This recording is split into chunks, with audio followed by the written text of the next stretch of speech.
Dear learners, நாம் இந்த செஷனில் எதை பற்றி பார்க்க போகிறோம் அப்படின்னா டைப்ஸ் ஆஃப் பட்ஜெட். அதாவது ஒரு பட்ஜெட்ரி கண்ட்ரோலை பொறுத்த வரைக்கும் நம்மளுக்கு வந்து பட்ஜெட் ப்ரிப்பேர் பண்ணுறது தான் சொல்லி கொடுத்தேன். அப்போ என்ன மாதிரி டைப்ஸ்லாம் இருக்குது அப்படிங்கிறத இந்த செஷனில் பார்க்க போகிறோம். வாங்க செஷனுக்குள்ளே போகலாம். டைப்ஸ் ஆஃப் பட்ஜெட்டை பொறுத்த வரைக்கும் நம்மளுக்கு 3 விதமாக நம்ம கிளாஸிஃபை பண்ணலாம். ஃபர்ஸ்ட் ஒன் பார்த்தீங்க அப்படின்னா அக்கார்டிங் டு டைமை பேஸ் பண்ணி, அக்கார்டிங் டு ஃபங்க்ஷனை பேஸ் பண்ணி, according to flexibility. So flexibility சேஞ்சஸை பேஸ் பண்ணி நம்ம பட்ஜெட்டை வந்து பிரிக்கலாம். Classification according to time. So டைமை பேஸ் பண்ணி எப்படி நம்ம பட்ஜெட் ப்ரிப்பேர் பண்ணலான்னா short period budget, long period budget, current budget. So short period budget அப்படின்னா என்னென்னா usually prepared for a period of 1 year. 1 இயருக்குள்ளே நம்ம ப்ரிப்பேர் பண்ணுறதா என்ன சொல்கிறோன்னா ஷார்ட் பீரியட் பட்ஜெட். எதெல்லாம் இருக்கலாம்னு பார்த்தீங்கன்னா கேஷ் பட்ஜெட், மெட்டீரியல் பட்ஜெட், இதெல்லாம் நம்ம என்ன பண்ணிக்கலாம்னா 1 இயருக்குள்ளே நம்ம ப்ரிப்பேர் பண்ணிக்கிடலாம். லாங் டேர்ம் பட்ஜெட் பேர்லேயே நம்மளுக்கு தெரியுது லாங் பீரியட் இருக்கும் அப்படிங்கிறது. These budgets are for a longer period. அதாவது சே ஃபார் 5 இயர்ஸ் 10 இயர்ஸ் இப்படி ப்ரிப்பேர் பண்ணுற பட்ஜெட்ஸ்லாம் என்ன சொல்கிறோன்னா லாங் பீரியட் பட்ஜெட் அப்படின்னு நம்ம சொல்லலாம்.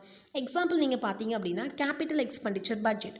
ஸோ கேபிட்டல் எக்ஸ்பெண்டிச்சர் இப்போ ஒரு ஃபிக்ஸட் அசெட் நம்ம பர்ச்சேஸ் பண்ணுறோம் அப்படின்னா அதுக்கெல்லாமே நம்மளுக்கு என்ன ஆகும் அப்படின்னா பணம் வந்து க்ரோர் கணக்கில் நம்ம ஸ்பெண்ட் பண்ண வேண்டியிருக்கும், லேக்ஸ் கணக்கில்.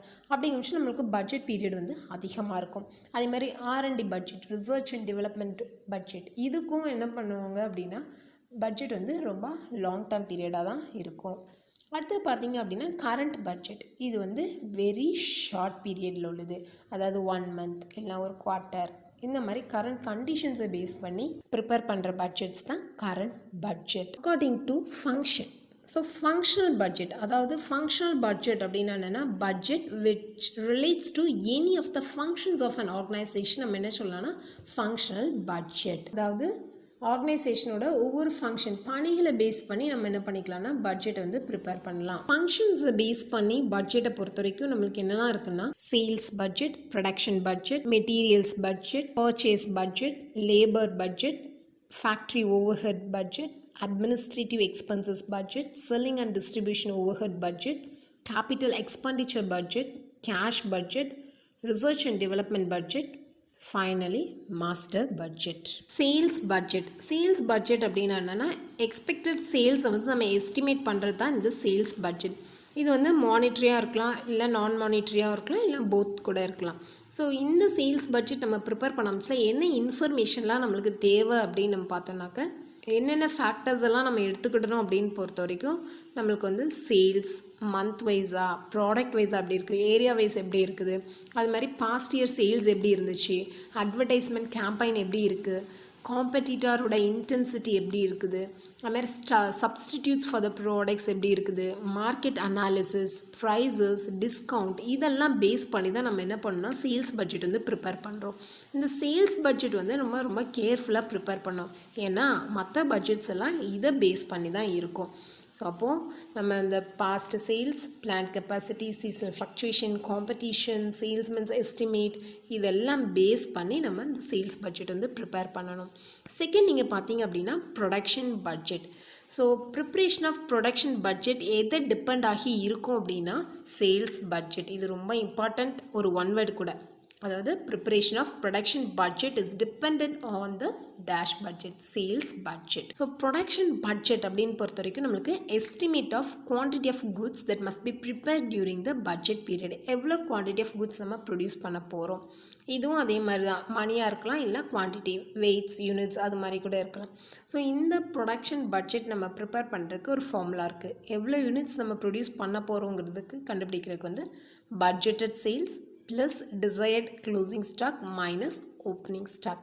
இந்த பட்ஜெட் ப்ரிப்பேர் பண்ணுறவங்க யார் அப்படின்னு பொறுத்த வரைக்கும் நம்மளுக்கு ப்ரொடக்ஷன் மேனேஜர் இல்லை ஒர்க்ஸ் மேனேஜர் தான் இந்த பட்ஜெட் வந்து ப்ரிப்பேர் பண்ணுவாங்க.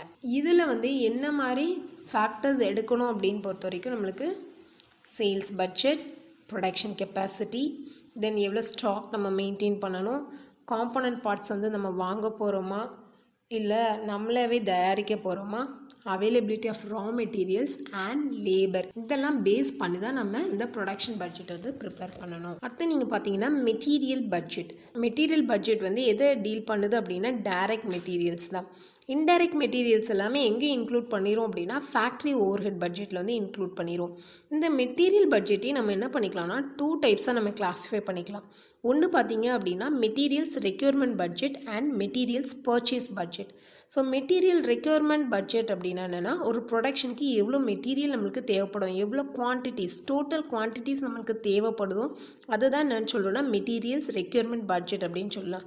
மெட்டீரியல் பர்ச்சேஸ் பட்ஜெட் அப்படின்னா என்னென்னா எவ்வளோ குவான்டிட்டிஸ் ஆஃப் ரா மெட்டீரியல் வந்து நம்ம பர்ச்சேஸ் பண்ண போகிறோம் ஒரு ப்ரொடக்ஷனுக்கு, அதுதான் என்ன சொல்கிறோன்னா மெட்டீரியல் பர்ச்சேஸ் பட்ஜெட். அந்த மெட்டீரியல் பர்ச்சேஸ் பட்ஜெட்டில் வந்து என்னென்ன ஃபேக்டர்ஸ் நம்ம கன்சிடர் பண்ணணும் அப்படின்னா எவ்வளோ ரா மெட்டீரியல் ரெக்யர்மெண்ட் இருக்குது, டைம் லேக், அதாவது ஒரு ஆர்டருக்கும் அடுத்த ஆர்டருக்கும் நம்ம எவ்வளோ டைம் பீரியட் நம்ம அலோகேட் பண்ணுறோம், ஸ்டோரேஜ் ஃபெசிலிட்டி அவைலபிளாக இருக்கா, ஃபினான்ஷியல் ரிசோர்ஸஸ் எவ்வளோத்துக்கு அவைலபிளாக இருக்குது, ப்ரைஸ் ட்ரெண்ட் மார்க்கெட்டில் எப்படி இருக்குது, அதே மாதிரி ஓப்பனிங் ஸ்டாக் க்ளோசிங் ஸ்டாக், இதை பேஸ் பண்ணி தான் என்ன பண்ணணும் அப்படின்னா இந்த மெட்டீரியல் பர்ச்சேஸ் பட்ஜெட் வந்து நம்ம ப்ரிப்பேர் பண்ண முடியும். Labour budget. ஸோ லேபர் பட்ஜெட்டை பொறுத்த வரைக்கும் நம்மளுக்கு எவ்வளோ எம்ப்ளாயீஸ் நம்மளுக்கு ப்ரொடக்ஷனுக்கு தேவை, அதை தான் நம்ம என்ன சொல்கிறோம்னா லேபர் பட்ஜெட். இந்த பட்ஜெட் வந்து ரெண்டாக நம்ம கிளாஸிஃபை பண்ணிக்கலாம், labour requirement and labour recruitment budget. So இந்த லேபர் ரெக்யூர்மெண்ட் பட்ஜெட்டை பொறுத்த வரைக்கும் இதில் என்ன மாதிரி இன்ஃபர்மேஷன்ஸ் கொடுத்துருப்பாங்க அப்படின்னா எவ்வளோ கிளாஸஸ் ஆஃப் லேபர்ஸ் நம்மளுக்கு தேவை ஒவ்வொரு டிபார்ட்மெண்ட்டுக்கும், அவங்களோட பே எவ்வளோ இருக்கும், எவ்வளோ ஹவர்ஸ் அவங்க ஸ்பெண்ட் பண்ணணும் அப்படிங்கிறத இதில் பார்த்துக்கலாம். அடுத்து பார்த்திங்கன்னா லேபர் ரெக்ரூட்மெண்ட் பட்ஜெட் வந்து அடிஷ்னல் டைரக்ட் ஒர்க்கர்ஸ் யாரெல்லாம் ரெக்ரூட்மெண்ட் நம்ம பண்ண போகிறோம் அப்படிங்கிறது தான் இந்த லேபர் ரெக்ரூட்மெண்ட் பட்ஜெட்டில் வந்து நம்ம அமௌண்ட் வந்து எஸ்டிமேட் பண்ணிக்கிடலாம். Overhead budget. Overhead அப்படின்னாலே இன்டைரக்ட் எக்ஸ்பென்சஸ். ஸோ அதுக்குள்ள பட்ஜெட்ஸ் என்னெல்லாம் இருக்குதுன்னு பார்த்தீங்க அப்படின்னா factory overhead budget, administrative overhead budget, selling and distribution overhead budget. இந்த ஃபேக்ட்ரி ஓவர் ஹெட் பட்ஜெட் எதை ஃபோர்காஸ்ட் பண்ணோம் அப்படின்னா indirect expenses to be incurred in the factory during the budget period. So budget பீரியடில் ஃபேக்ட்ரியில் என்ன indirect expenses in her ஆகுதோ அது எல்லாத்தையுமே ஃபோர்காஸ்ட் பண்ணுறது தான் இந்த factory overhead budget use பண்ணுறோம். இதை யூஸ்வலாக யார் ப்ரிப்பேர் பண்ணுவோம் அப்படின்னா ப்ரொடக்ஷன் மேனேஜர் வந்து heads of the each production யூனிட்டை பேஸ் பண்ணி என்ன பண்ணுவாங்கன்னா ப்ரிப்பேர் பண்ணுவாங்க. இதில் வந்து பாஸ்ட் ஓவர் ஹெட்ஸ் எப்படி இருந்திருக்கு, ப்ரைஸஸில் என்ன மாதிரி சேஞ்சஸ் எல்லாம் இருக்குது அப்படிங்கிற இன்ஃபர்மேஷன் கேதர் பண்ணி பட்ஜெட் கண்ட்ரோலர் வந்து இந்த பட்ஜெட்டை வந்து ப்ரிப்பேர் பண்ணுவாங்க. அடுத்து நீங்கள் பார்த்தீங்கன்னா administrative overhead budget. So administration அதாவது planning, organising, directing and control functions எல்லாம் இருக்குது இல்லையா மேனேஜ்மெண்ட்டில், இதுக்கு என்னென்ன எக்ஸ்பென்சஸ் எல்லாம் இன்கர் ஆகிருக்கோ அதை ப்ரிப்பேர் பண்ணுறது தான் அட்மினிஸ்ட்ரேட்டிவ் ஓவர் ஹெட் பட்ஜெட். ஜென்ரலாக இது யார் ப்ரிப்பேர் பண்ணுவான்னா accounts officer in consultation with budget controller and managing director. So budget இதை பொறுத்த வரைக்கும் இதில் வந்து என்ன மாதிரி அட்மினிஸ்ட்ரேட்டிவ் ஓவர் ஹெட்ஸ் இருக்குது, சேலரிஸ், ரெண்ட், பாஸ்டில் எப்படி இருக்குது, அதே மாதிரி இன்சூரன்ஸ் பே பண்ணுறது, இது எல்லாமே இந்த அட்மினிஸ்ட்ரேட்டிவ் ஓவர் ஹெட் பட்ஜெட்டில் வந்துடும். அடுத்து நீங்கள் பார்த்தீங்கன்னா selling and distribution overhead budget. So இந்த பட்ஜெட்டில் வந்து எதை எஸ்டிமேட் பண்ணுவாங்கன்னா செல்லிங் அண்ட் டிஸ்ட்ரிபியூஷன் எக்ஸ்பென்சஸ், அதாவது நம்ம எவ்வளோ ப்ராடக்ட் வந்து சேல்ஸ் பண்ண போகிறோம் அதோட டிஸ்ட்ரிபியூஷன் எப்படி இருக்குது அப்படிங்கிறது தான். இதை யார் ப்ரிப்பேர் பண்ணுவோம் அப்படின்னா சேல்ஸ் ஆஃபீஸர். யார் கூட கன்சல்ட் பண்ணி பண்ணுவாங்க அப்படின்னா மேனேஜர், அது மாதிரி அட்வர்டைசிங் ஆஃபீஸர், இவங்கெல்லாம் இருப்பாங்க. இந்த செல்லிங் அண்ட் டிஸ்ட்ரிபியூஷன் ஓவர்ஹெட்டில் வந்து எதெல்லாம் பேஸ் பண்ணி பண்ணுவாங்க அப்படின்னா சேல்ஸ் லெட்ஜரை பேஸ் பண்ணி தான் இந்த பட்ஜெட் வந்து ப்ரிப்பேர் பண்ணுவாங்க. வேறு என்ன ஃபேக்டர்ஸ் எல்லாம் இருக்குதுன்னு பொறுத்த வரைக்கும் salesman salary, commission, advertisement, transportation, இது எல்லாமே இருக்கும். ஸோ இது வந்து ரொம்ப closely link with sales budget. So sales பட்ஜெட்டை பேஸ் பண்ணி தான் இந்த செல்லிங் அண்ட் டிஸ்ட்ரிபியூஷன் ஓவர்ஹெட் வந்து பட்ஜெட் வந்து ப்ரிப்பேர் பண்ண முடியும். அடுத்து நீங்கள் பார்த்தீங்கன்னா கேபிட்டல் எக்ஸ்பெண்டிச்சர் பட்ஜெட். ஸோ இந்த கேபிட்டல் எக்ஸ்பெண்டிச்சர் பட்ஜெட்டில் வந்து எதெல்லாம் எஸ்டிமேட் பண்ணுவாங்க அப்படின்னா ஃபிக்ஸட் அசெட் ப்ரொக்யூர்மெண்ட், அதாவது பில்டிங், மிஷினரி, பிளான்ட். ஸோ இது வந்து யூஸ்வலாக லாங் டேர்ம் பட்ஜெட்டாக இருக்கும். அது போக இது வேறு எதுக்கெலாம் இது ப்ரிப்பேர் பண்ணுறாங்க அப்படின்னா replacement of assets, expansion of production facility, adoption of new technologies, diversification, modernisation, இந்த மாதிரி ப்ராஜெக்ட்ஸ்க்கு தான் இந்த கேபிட்டல் எக்ஸ்பெண்டிச்சர் பட்ஜெட் வந்து ப்ரிப்பேர் பண்ணுவாங்க. அது போக இந்த கேபிட்டல் எக்ஸ்பெண்டிச்சர் பட்ஜெட் வந்து ரொம்ப வருஷம் ஓடும். ஏன்னா நம்ம சீக்கிரம் ஒரு பில்டிங்கை நம்ம கட்டிட முடியாது. அது போக டெக்னாலஜியை அப்டேட் பண்ண போகிறோம் அப்படின்னா அதுவும் நம்ம ஆல் ஆஃப் அ சடன் நடக்காது இல்லையா. So it takes time. So இந்த மாதிரி பட்ஜெட் வந்து 5 years 10 years இதெல்லாம் பேஸ் பண்ணி என்ன பண்ணுவாங்க அப்படின்னா இந்த பட்ஜெட்டை வந்து ப்ரிப்பேர் பண்ணுவாங்க. அடுத்து நீங்கள் பார்த்தீங்கன்னா கேஷ் பட்ஜெட். இது one of the important functional budget ஏன்னா it is prepared last of all as the cash budget depend a great deal on other budget. அதாவது ரிமைனிங், அதாவது சேல்ஸ் பட்ஜெட், ப்ரொடக்ஷன் பட்ஜெட், நம்ம நிறையா பட்ஜெட்ஸ் பார்த்தோம் இல்லையா, overheads, இதெல்லாம் base பண்ணி தான் இந்த கேஷ் பட்ஜெட் வந்து ப்ரிப்பேர் பண்ண முடியும். இதில் வந்து எவ்வளோ estimate of receipts and payments of cash during the budgeted period நடந்திருக்கு அதை எஸ்டிமேட் பண்ணுறதுக்கு தான் இந்த கேஷ் பட்ஜெட் வந்து ப்ரிப்பேர் பண்ணுவாங்க. இது வந்து சீஃப் அக்கௌண்டன்ட் தான் ப்ரிப்பேர் பண்ணுவார். எவ்வளோ கேஷ் அவைலபிளாக இருக்குது, எவ்வளோ கேபிட்டல் ரெக்யூர்மெண்ட்டுக்கு எவ்வளோ கேஷ் நம்ம வந்து தேவைப்பட்டிருக்கு, அது போக எவ்வளோ நம்ம பேமெண்ட்ஸ் பண்ணியிருக்கோம், இதெல்லாமே என்னதில் இன்க்ளூட் ஆகும்னா இந்த கேஷ் பட்ஜெட்டில் வந்து இன்க்ளூட் ஆகும். இந்த கேஷ் பட்ஜெட் நீங்கள் பார்த்தீங்க அப்படின்னா வீக்லி, மந்த்லி, குவார்ட்டர்லி கூட நம்ம இந்த கேஷ் பட்ஜெட் வந்து ப்ரிப்பேர் பண்ணிக்கிடலாம். கேஷ் பட்ஜெட் ப்ரிப்பேர் பண்ணுறதுக்கு 3 மெத்தட்ஸ் இருக்குது. Receipts and payments method, adjusted profit and loss account method, balance sheet method. இந்த 3ல் எந்த மெத்தட் யூஸ் பண்ணி நம்ம கேஷ் பட்ஜெட் வந்து ப்ரிப்பேர் பண்ணிக்கிடலாம். அடுத்து நம்ம பார்த்தோன்னாக்கா research and development budget. So இதில் எதை எஸ்டிமேட் பண்ணுறாங்கன்னா expenditure for research and development during the budgeted period. யூஸ்வலாக இதில் என்ன மாதிரி ஃபேக்டர்ஸ் எடுப்பாங்க அப்படின்னா ரிசர்ச் ப்ராஜெக்ட்ஸ் கையில் எவ்வளோ இருக்குது, என்ன மாதிரி நியூ ப்ராஜெக்ட்ஸ் நம்ம எடுக்க போகிறோம், அதை பேஸ் பண்ணி தான் இந்த R&D பட்ஜெட் வந்து ப்ரிப்பேர் பண்ணுவாங்க. It is not a part of production budget. இது ப்ரொடக்ஷன் பட்ஜெட் கூட வராது, ஏன்னா இது R&D டிபார்ட்மெண்ட், தனி டிபார்ட்மெண்ட். ஸோ இதில் வந்து ரெவென்யூ எவ்வளோ இருந்திருக்கு, எக்ஸ்பெண்டிச்சர் எப்படி இருக்குது, அதுமாதிரி கேபிட்டல் எக்ஸ்பெண்டிச்சர் எவ்வளோ இன்கர் ஆகுது, இதெல்லாம் ஐடென்டிஃபை பண்ணுறதுக்கு தான் இந்த R&D பட்ஜெட் வந்து ப்ரிப்பேர் பண்ணுவாங்க. ஃபைனலாக ப்ரிப்பேர் பண்ணுற பட்ஜெட் பேர் வந்து master budget. So it is a summary budget represents summary of all functional budgets. அதாவது இது வரைக்கும் நம்ம பார்த்தோம்ல எல்லா ஃபங்க்ஷனல் பட்ஜெட்டையும் பேஸ் பண்ணி ப்ரிப்பேர் பண்ணுறது தான் master budget.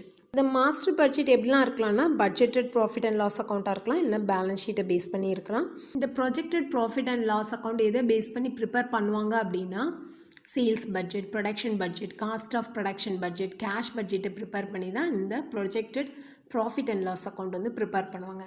Projected balance sheet எதை ப்ரிப்பேர் பண்ணுவாங்கன்னா லாஸ்ட் இயர் பேலன்ஸ் ஷீட்டையும் மற்ற டீட்டெயில்ஸ் எல்லாம் இந்த பட்ஜெட்டில் கொடுத்துருப்பாங்க இல்லையா, அதை பேஸ் பண்ணி ப்ரிப்பேர் பண்ணுவாங்க. ஸோ மாஸ்டர் பட்ஜெட் வந்து it is prepared by the budget committee, அதாவது வித் த டாப் மேனேஜ்மெண்ட் கன்சல்டேஷனில் இந்த மாஸ்டர் பட்ஜெட் ப்ரிப்பேர் பண்ணுவாங்க. போர்ட் ஆஃப் டைரக்டர்ஸ் அப்ரூவ் பண்ணதுக்கப்புறம் இந்த மாஸ்டர் பட்ஜெட் வந்து நம்ம இம்ப்ளிமெண்ட் பண்ணிக்கிடலாம்.